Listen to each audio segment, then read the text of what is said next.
we had a tornado come through the Midwest, and it actually ended up knocking down power lines across an interstate, which created some major issues with getting power to a refinery. And due to them losing power during that time frame, they had a ton of product and a ton of process lines that solidified, and then they needed our help and support with temporary heating to evacuate all those lines of all that material, get the plant back to a startup phase so that they could essentially restart the plant.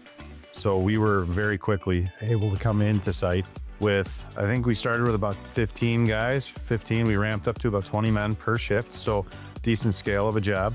And very quickly we ramped from about 10 machines to 20 machines to ultimately 65 machines during the peak of that project.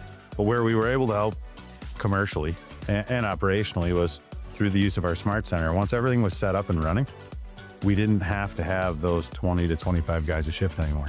We actually ended up going down to 5 men a shift for about 4 weeks' time, where we were just monitoring the process with the crew that was already there. And then the SmartCenter support monitoring all those locations 24/7.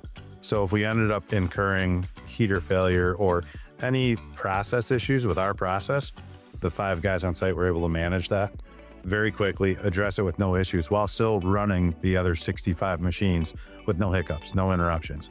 So saved them a ton of man hours on the project, obviously leading to less safety risk because we had less man hours.